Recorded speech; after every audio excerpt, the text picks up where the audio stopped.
¿Qué tal, queridos hermanos? Dios los bendiga. Quien como Dios, soy el Padre Franco, de aquí de la parroquia Inmaculada Concepción de las Malvinas. Quería invitarlo a este curso sobre cartas del diablo a su sobrino en el canal de YouTube y de Facebook elrosario.ar. Los invitamos a participar, a acercarse, a entender esta herramienta de cómo el demonio puede apartarnos de Dios a partir incluso de cosas que son muy sutiles y que son hasta buenas también. Te invitamos a participar de este curso para que puedas ir descubriendo la acción del demonio en tu vida y cómo Dios también va trabajando y va obrando en tu corazón. Los esperamos, que Dios los bendiga mucho y que nuestra Santa Madre los bendiga y acompañe. Buenas, estamos comenzando esta segunda parte del curso sobre el libro La carta del diablo a su sobrino. Hoy vamos a tocar la segunda carta del diablo a su sobrino en este curso abierto y gratuito a través del Santo Rosario Ar, a través del canal de YouTube y a través de Facebook, el Santo Rosario Ar. Nos pueden seguir, se pueden suscribir para participar y para estar atentos justamente a los días que vamos a estar lanzando este curso abierto y gratuito para todos los que quieran participar. Se pueden sumar para los cristianos católicos, cristianos evangélicos, los no católicos, los no evangélicos, lo que son ateos, ¿sí? También pueden participar porque es muy, muy importante este libro que ha escrito Luis. Ya estamos con el Padre Franco Carreras, que vamos a saludarlo. Buenas noches, Padre. ¿Qué tal? Buenas noches. Dios los bendiga. Padre, estamos con entonces ya la segunda carta del diablo a su sobrino y estamos ansiosos en conocer de qué trata esta segunda carta.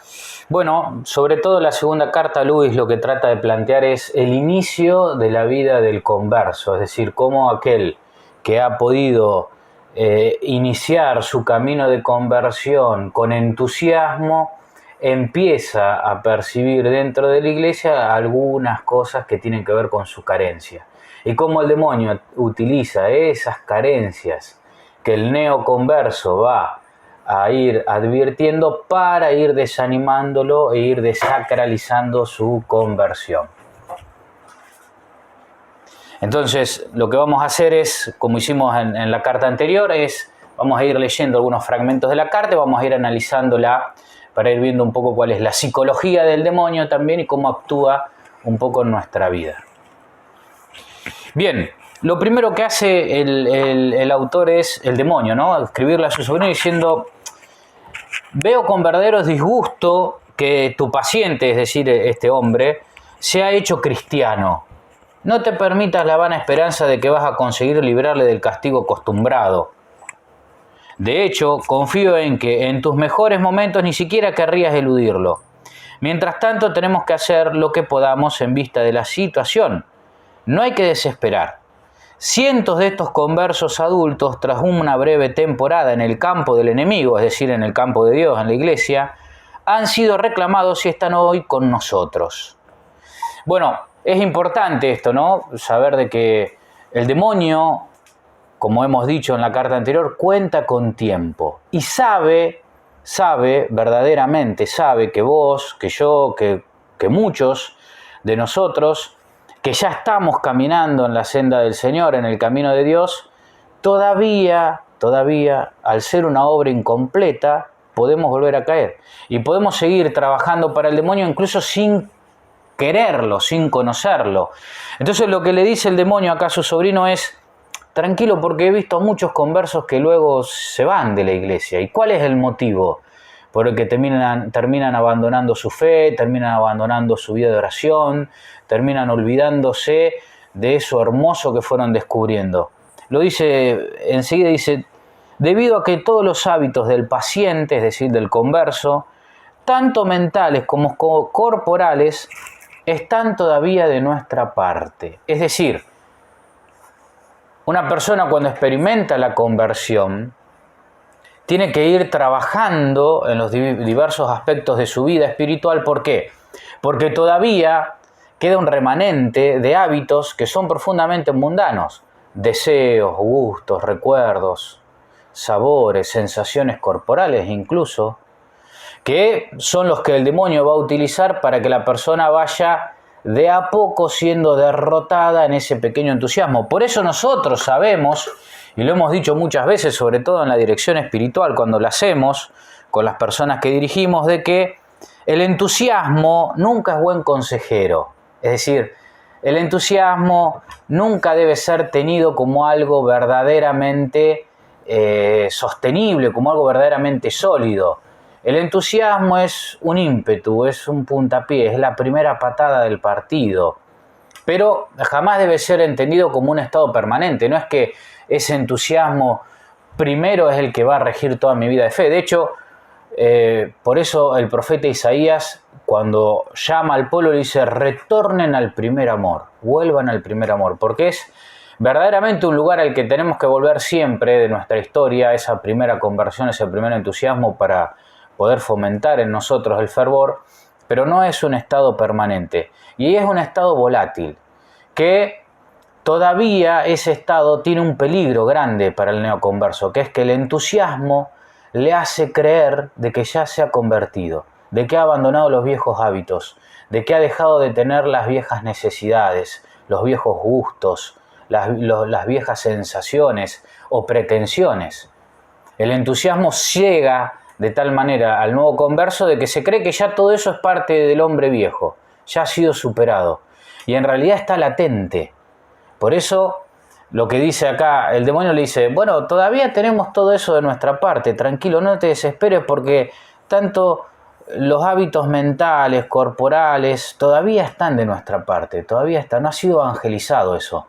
Aunque, insisto, la trampa es que ese entusiasmo del primer fervor, del primer encuentro con Dios, nos cegue y nos haga creer de que ya hemos superado todo eso. No, yo en esos pecados no voy a caer más. No, yo jamás voy a volver a hacer lo que hice. No, el que no ha caído cuide de no caer, dice el Señor en la Escritura, por eso, porque tenemos que estar atentos, ¿sí? Bueno, y sigue la carta, dice: en la actualidad, la misma iglesia es nuestro gran aliado. Bueno, es una frase compleja. Él la aclara acá, Luis, a lo que se refiere, dice, el demonio dice: ojo que no estoy hablando de la iglesia eterna, de la iglesia que se despliega en la historia, que crece. Está hablando de la iglesia como templo, como comunidad eclesial, está hablando. De hecho lo aclara, es como la comunidad eclesial. Dice: no me interpretes mal, no me refiero a la iglesia de raíces eternas, que vemos extenderse en el tiempo, en el espacio, temible como un ejército con banderas desplegadas. No está hablando de esa iglesia donde Cristo es la cabeza, que es animada por el Espíritu, nos dice San Pablo, donde nosotros somos su cuerpo, que está formada por la iglesia triunfante del cielo, la iglesia purgante del purgatorio, la peregrinante con tanta santidad en la tierra, fundada sobre la roca de Pedro. No, está hablando de algo más chiquito, de la dimensión humana, de lo cotidiano de la iglesia. Recuerden que la primera carta hablaba de lo importante de lo cotidiano para sacarnos de Dios. Bueno, ahora está hablando del entusiasmo del neoconverso y de lo importante de lo cotidiano dentro de la iglesia para desalentarnos, ¿sí? Vamos a seguir un poquito más adelante. Dice algo muy hermoso. Dice: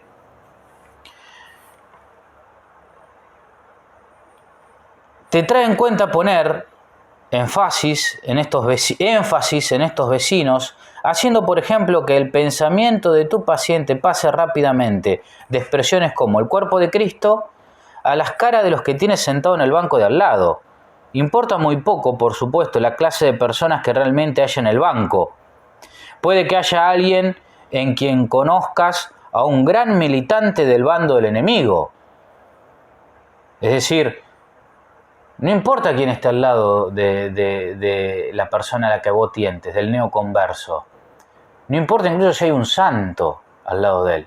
Es importante que él se distraiga, pase del momento de la comunión, de recibir la Eucaristía. Recordemos que para los protestantes, los anglicanos, el cuerpo de Cristo se hace presente durante la celebración. Después no, pero creen en la presencia real de Cristo. Entonces le dice, bueno, que pase de recibir a Cristo verdaderamente a distraerse con lo que tiene al lado, que no se concentre en lo que ha recibido. No importa si al lado de él, no te preocupes, le dice a su sobrino, al demonio.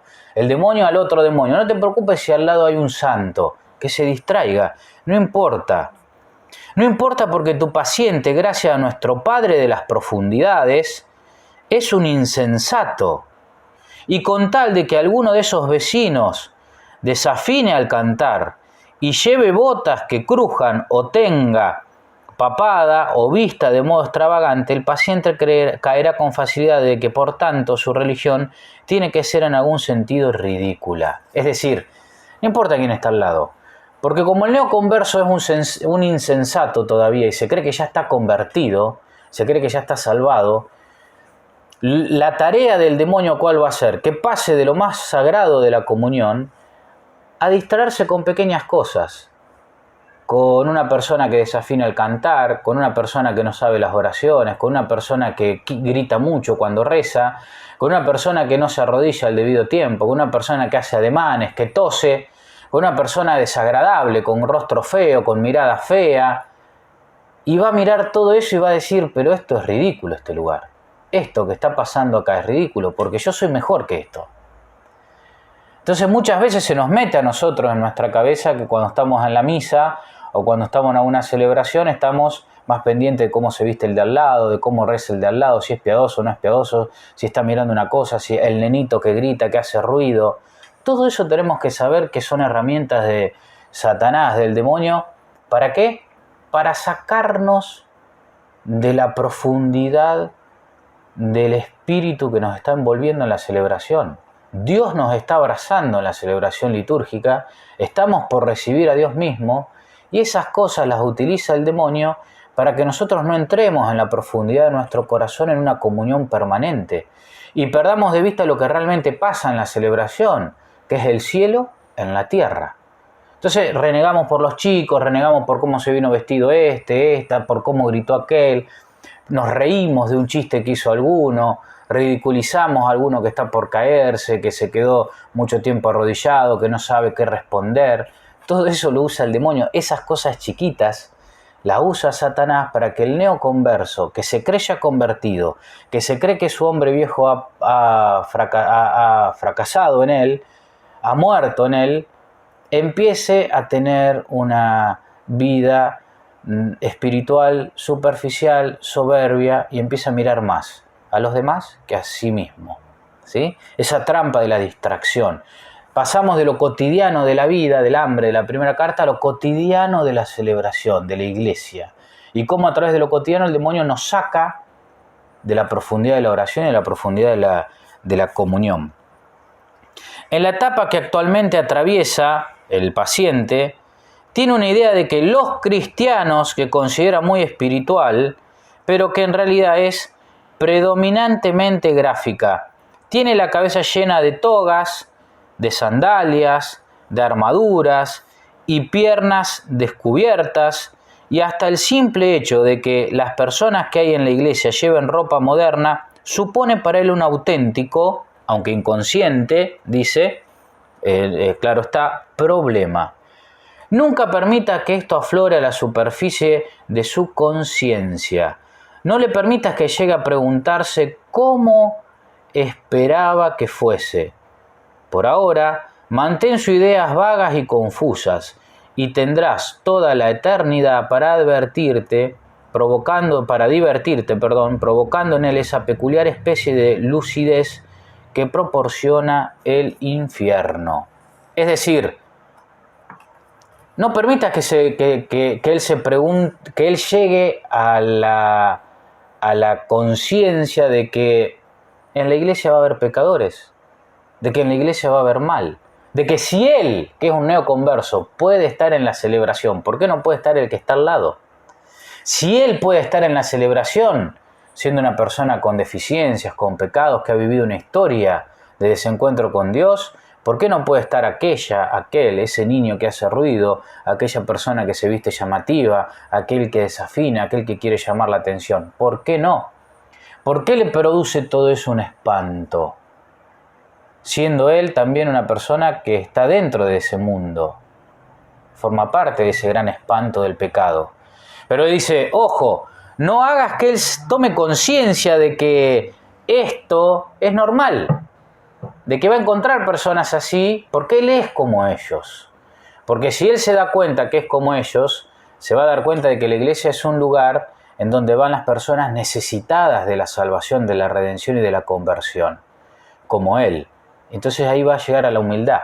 Y donde hay humildad el demonio no puede hacer mucho. Entonces, claro, a veces uno escucha, muchas veces personas que dicen, no, padre, estoy mal porque el padre trató mal a uno, porque el sacerdote predicó sobre tal cosa y me hizo mal, y me parece que no es así lo que predicó, porque me miró mal tal persona en la iglesia, porque aquel no me saludó, porque el otro lo vi el otro día en la calle insultando a uno en el auto, y todo eso me escandaliza, me hace mal. Y uno le pregunta, ¿no? ¿Y vos cómo sos en lo cotidiano? ¿Cómo eras vos? ¿Cuál es el testimonio que le das a los demás, a los que tenés al lado? ¿Cómo es eso? ¿Cómo no te das cuenta que las deficiencias que tienen los demás, también de alguna manera los demás ven en vos muchas otras deficiencias?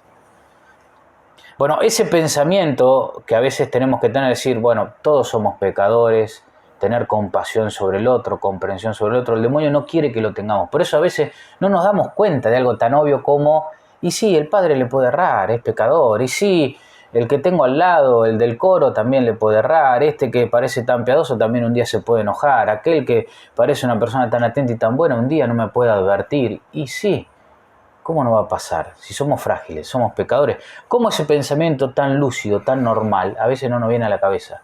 Bueno, el demonio impide que tengamos esa lucidez. Por ahora mantén su idea confusa y vaga. Trabaja a fondo, pues, durante la etapa de decepción y anticlímax que, con toda seguridad, ha de atravesar el paciente durante sus primeras semanas como hombre religioso. Es decir, el demonio se va a focalizar en eso. Yo me convierto, vengo con todo el entusiasmo, quiero rezar y la gente reza mal. Quiero vivir la Eucaristía, la devoción a la Eucaristía y la gente va y comulga así nomás. Quiero escuchar palabra de vida eterna y el sacerdote dice pavadas en la predicación. El demonio va a hacer hincapié en eso, en esas cosas para que uno se desanime, para que uno se desilusione de la fe. Y desilusionándose de la fe, piense que lo que ha descubierto en Cristo, que lo que ha experimentado en Cristo es toda una gran mentira.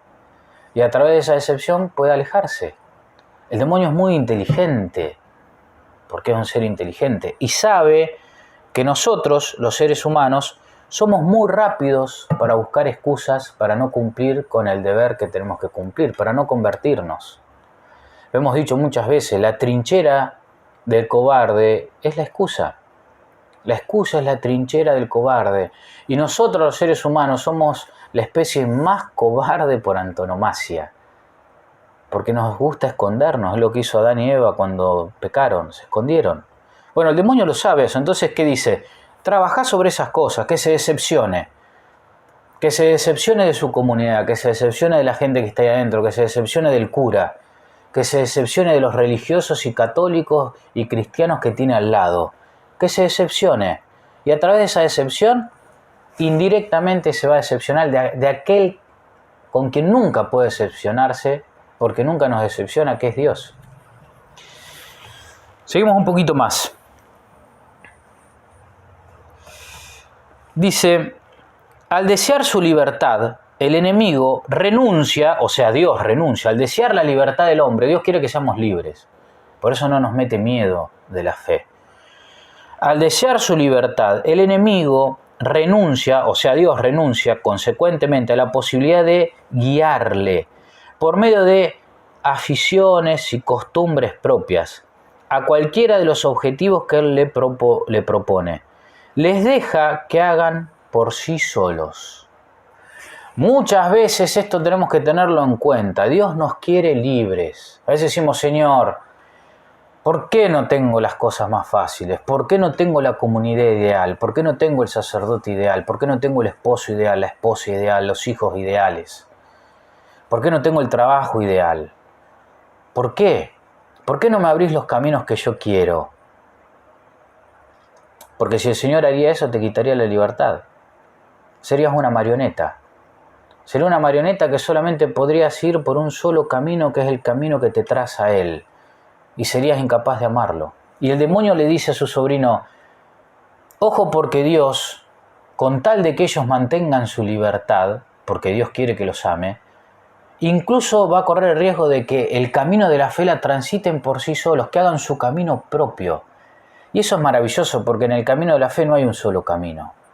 Por eso no todos los sacerdotes somos iguales, no todos los laicos son iguales, no todas las esposas, los esposos, los catequistas, los animadores del coro, los del grupo de oración son iguales, porque los caminos son distintos, porque Dios tiene ajustado para cada uno de nosotros un camino particular, porque nos creó particularmente y nos quiere libres.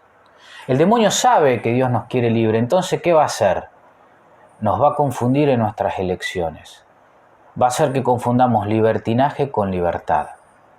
Va a hacer que creamos que cuando hacemos lo que se nos antoja, lo que nos gusta, lo que nos parece bueno, estemos buscando la libertad y las cosas de Dios. Cuando en realidad lo único que estamos haciendo es obrar según nuestras cadenas, nuestras precariedades, nuestras fragilidades, nuestros condicionamientos humanos de niños, de jóvenes, nuestros deseos mal ordenados.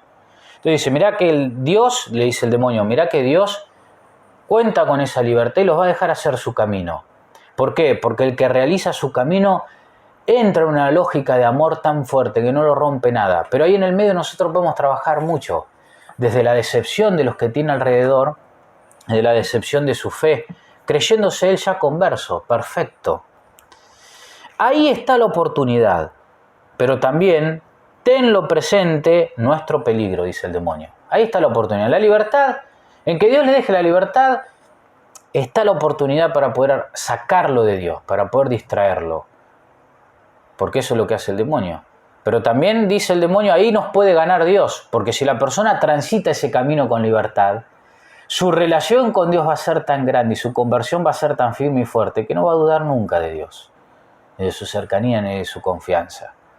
Por lo tanto, el trabajo del demonio se acota, queda mucho más chiquito. Una vez que superan con éxito esta aridez inicial, los humanos se hacen menos dependientes de las emociones y en consecuencia resulta mucho más difícil tentarle. Esto que dice es clave para entender. ¿Qué nos está diciendo? Uno se encuentra con Cristo y se convierte. Y tiene entusiasmo en la conversión y se cree que el hombre viejo ya ha muerto, aunque las cosas del hombre viejo siguen ahí latentes. El demonio lo sabe. Entra en una comunidad religiosa, fervoroso, entusiasmado. El demonio va a hacer que esa persona preste atención a su alrededor y no en lo que tenga que prestar atención, que es en la comunión con Dios, en la oración, en el crecimiento espiritual, en el conocimiento de las cosas santas. Va a estar viendo cómo es este, cómo es aquel, cómo es el otro, se va a decepcionar. Dios lo va a dejar que pase por eso. ¿Por qué? Porque Dios no quiere que estemos entusiasmados por Él, sino enamorados de Él. Entonces va a querer Dios que nuestra libertad, a pesar de esa primera decepción, lo sigamos eligiendo a Él. Y dice el demonio, si el hombre elige a Dios, a pesar de la decepción y de todas las tentaciones que le hemos puesto, de todas las razones por las cuales le hemos puesto de que esto es una gran mentira por el mal comportamiento de los que tiene al lado, no lo vamos a poder tentar más. ¿Por qué? Porque ese hombre va a ser menos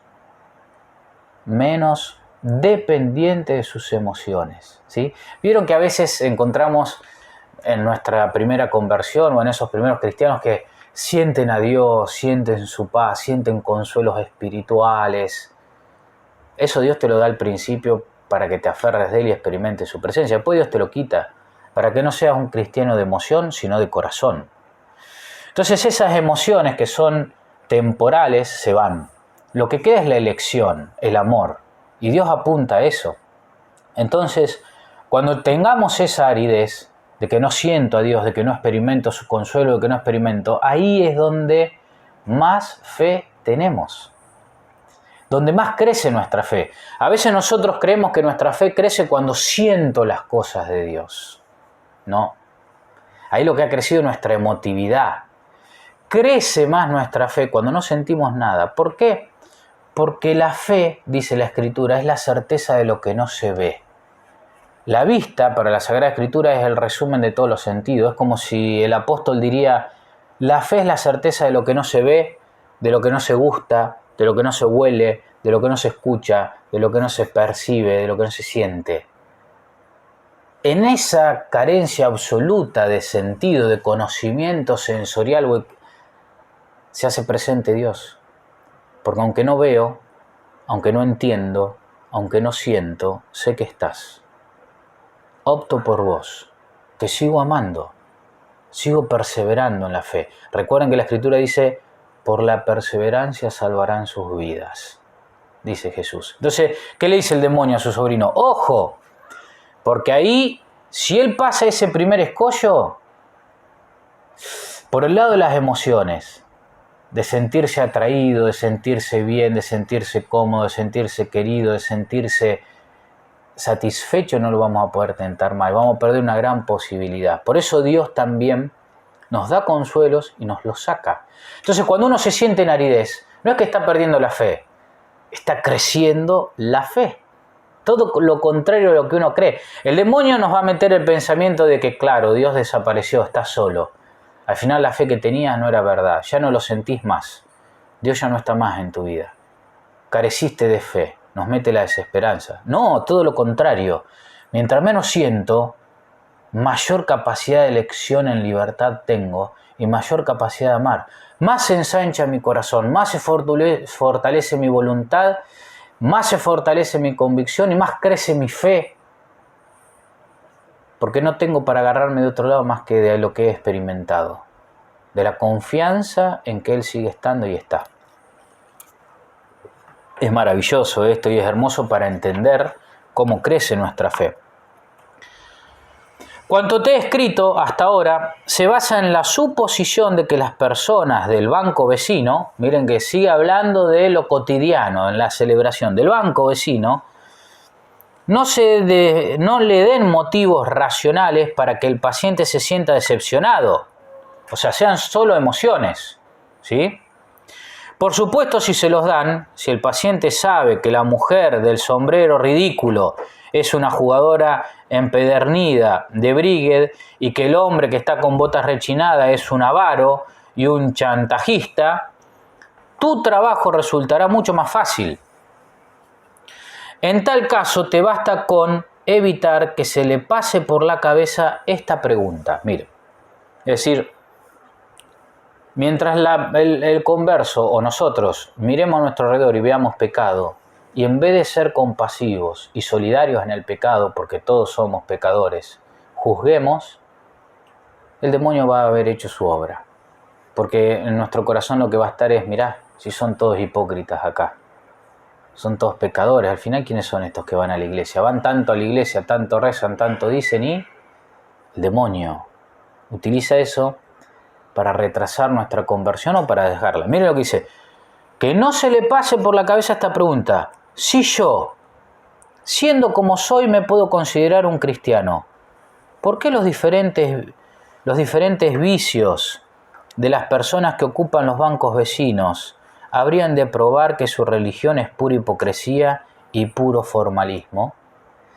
Que no se le ocurra, dice el demonio, al cristiano pensar, che, si yo soy pecador, ¿por qué los pecados del otro me hacen juzgarlo? Y pensar que lo que vive su fe es mentirosa, si yo también soy pecador. Que no se le pase eso por la cabeza, porque si no va a perder eficacia la tentación de distraerlo de las cosas de Dios y alejarlo de la iglesia. ¿Cuántas veces escuchamos personas que dicen, no, yo no fui más a la iglesia porque ahí está lleno de maldad, lleno de hipocresía, lleno de mentiroso? Este que va a la iglesia, mirá, es un trucho, trucho es una expresión muy de acá de Argentina. Es un incapaz, es un malicioso, es un ventajero, ¿sí? Es un deshonesto. Mucha gente deja la fe excusándose en el pecado del otro sin ver su pecado. La excusa es la trinchera del cobarde. Son personas que le ha pasado esto. Se han convertido, se han creído ya salvados, ya redimidos, se han creído ya convertidos. Y como tienen que dar el pasito de la aridez, de ya no sentir más a Dios y empezar a amarlo en serio y abandonar los hábitos viejos, miran a su alrededor y encuentran la excusa perfecta para retirarse. Y el demonio hace ahí su trabajo. Y por eso a la persona no se le ocurre pensar algo tan obvio como, che, pero yo soy un pecador y él también y yo estoy acá. ¿Por qué yo puedo considerarme un verdadero cristiano y él no? Si somos los dos pecadores, ¿por qué es tan más grave el pecado de él y no el mío? Si yo también soy hipócrita, yo también tengo debilidades, ¿por qué no? Algo tan lógico y a veces no se nos ocurre. ¿Por qué? Porque el demonio está obrando ahí en esa ceguera. Vamos a terminar. Te preguntarás si es posible evitar que incluso una mente humana se haga una reflexión tan evidente, le dice el demonio. Es decir, pero ¿cómo no se va a dar cuenta?, le dice el sobrino, de esta pregunta. Bueno, dice, lo es. Manéjale adecuadamente y tal idea ni se le pasará por la cabeza. No se le va a pasar por la cabeza pensar esto. Pensar que somos pecadores y que en la iglesia sí va a haber pecadores y que el pecado del otro es tan grave como el mío y eso no tiene nada de malo y que tengo que orar y rezar por mi hermano que tengo al lado y concentrarme en lo que he venido a hacer a la iglesia, no en catalogar a los demás y juzgarlo. Todavía no lleva el tiempo suficiente con Dios, con el enemigo, como para haber adquirido la mínima humildad auténtica. Todo cuanto diga, hasta si lo dice arrodillado, cerca de su propia pecaminosidad, no es más que repetir palabras como un loro. Eso también, muchas veces el neoconverso dice, no, pero yo soy un pecador, yo sé, reconozco mi pecado, pero este no sabe cómo es, pero aquel... No hay humildad todavía en ese corazón. Y como no hay humildad, el demonio trabaja. La persona aún no se ha convertido, porque la plenitud de la conversión es la humildad, sabernos pecadores, sabernos necesitados del amor de Dios y del perdón de Dios. Y el demonio trabaja ahí, ¿sí? Solo por haber dejado convertir y que además está dando pruebas de una gran humildad, una magnanimidad de convertir en ir a la iglesia con los vecinos, etc. Manténle en este estado de ánimo tanto tiempo como puedas. Tu cariñoso tío se despide. Es decir, lo que el demonio en última instancia va a hacer con nuestra conversión, con nuestro camino hacia Dios, es distraernos en lo cotidiano y en los pecados de los demás. Como no somos humildes, no se nos va a pasar por la cabeza pensar de que el otro es tan pecador como yo. Si yo con mi pecado puedo venir a la iglesia, ¿por qué no puede venir él? Si yo con mi pecado puedo recibir la comunión, ¿por qué no puede recibir él? Si yo con mi fragilidad quiero buscar a Dios, estoy deseoso de Dios, quiero rezar, ¿por qué no lo puede hacer él? El demonio nos va a distraer y nos va a dar esas excusas para que cobardemente huyamos de dar el gran paso, que es el paso de nuestra conversión. Bueno, queridos hermanos, espero que les haya servido estos pequeños tips que vamos descubriendo sobre cómo el demonio va obrando en nuestra vida a través de esta segunda carta.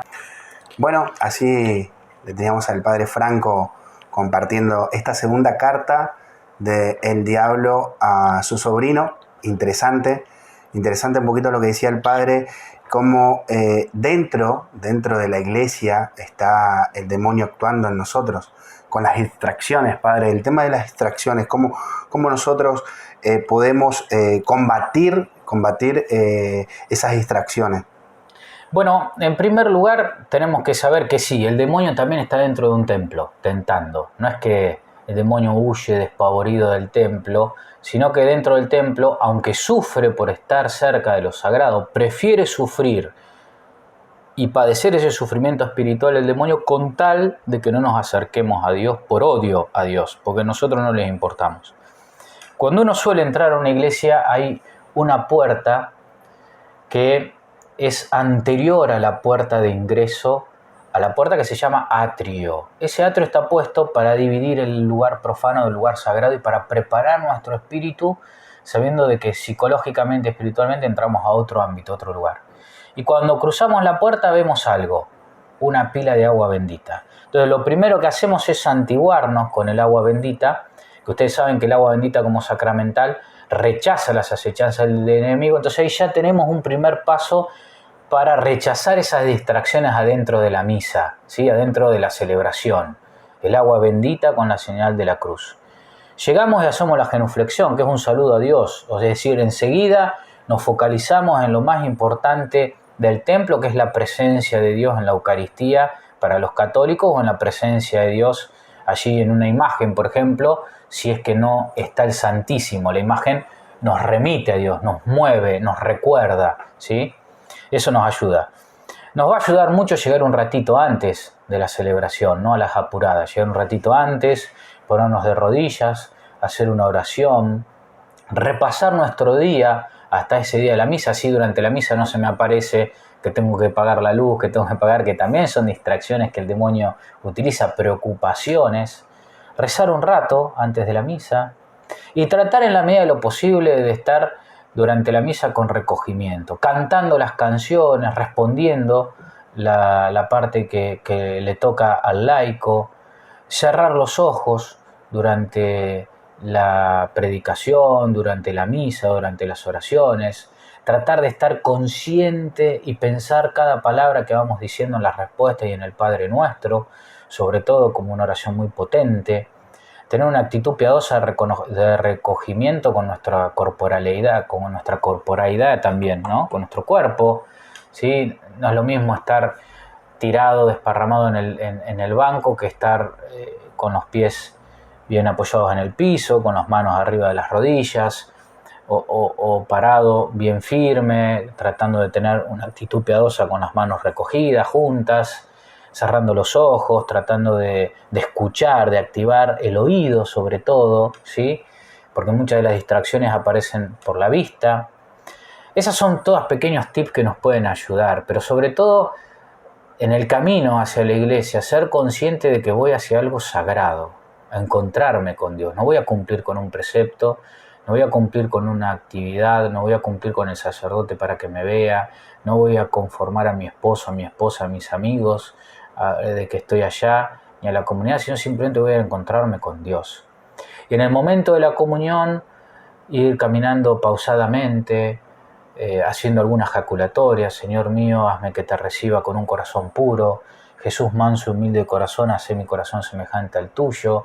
Jaculatorias que me ayuden a que cuando me pongo de rodillas para recibir la comunión, sepa que me estoy arrodillando delante del Señor. Comulgar de rodillas ayuda mucho a la piedad también, o de pie en la boca o en la mano, haciendo un trono, pero siempre la actitud de rodillas nos ayuda más. Y cuando vuelvo de comulgar, volver a mi banco, no a sentarme, sino a ponerme de rodillas, a cerrar los ojos en las manos y agradecer a Dios por lo que he recibido. Todas esas actitudes de piedad espiritual, psicológica, corporal, humana, ayudan a que la experiencia de la celebración sea mejor, la experiencia del encuentro con Dios sea mejor y el demonio esté más limitado a tentarme, ¿sí? Recordemos lo del agua bendita, que es fundamental, y cuando salgo de la iglesia también santiguarme con el agua bendita que nos recuerda nuestro bautismo y que nos perdona también el pecado original.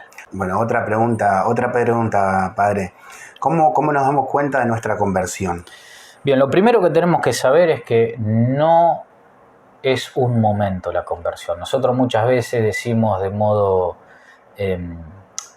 inadecuado, yo me convertí cuando tenía 12 años, ¿sí? Nada. Es una expresión, es decir, la conversión, que es volverse a alguien, convertirse, volverse, tirarse, volcarse hacia alguien, que en este caso es Dios, es un camino que lleva toda la vida. Yo nunca durante esta vida voy a decir, ya está, ya estoy convertido, ya estoy santificado. Eso es mentira y es un engaño del demonio también para darnos soberbia y para juzgar a los demás.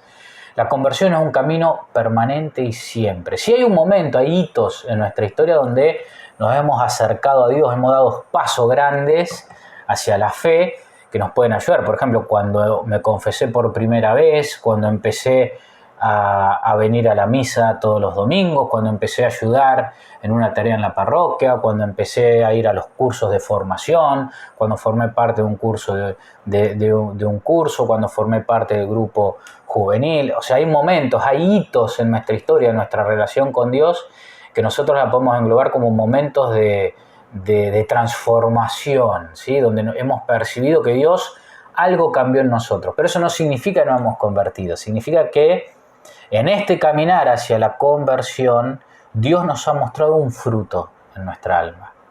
Nos ha regalado un fruto para que no nos desanimemos. Pero hay que tener cuidado porque a veces algunas sectas o algunas costumbres, algunas prácticas nos dicen, bueno, vos ya estás convertido, ya por la fe aceptaste a Jesucristo en tu vida, ya sos salvo.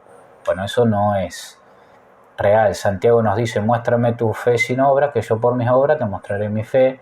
Y el Señor, cuando habla de que vamos a ir al cielo, tuve hambre, me diste de comer, tuve sed, me diste de beber, habla justamente de las obras, es decir, habla de una actitud de vida, de una actitud de servicio.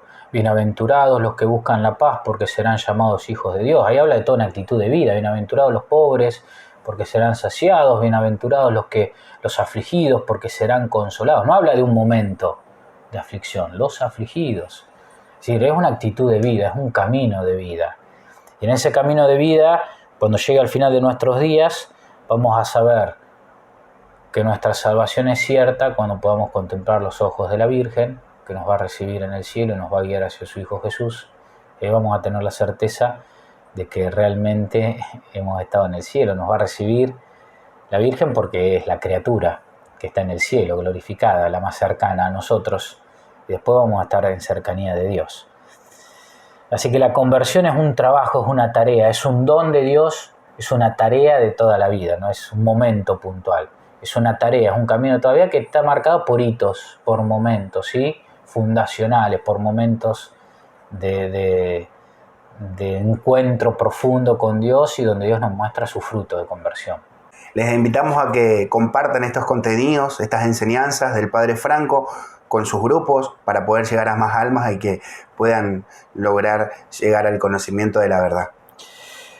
Bueno, les doy la bendición, queridos hermanos, que el Dios Padre Todopoderoso, Creador del cielo y de la tierra, les regale la gracia de su paz, de su perdón y su bendición a ustedes, su familia, sus trabajos, en el nombre del Padre, del Hijo y del Espíritu Santo. Amén.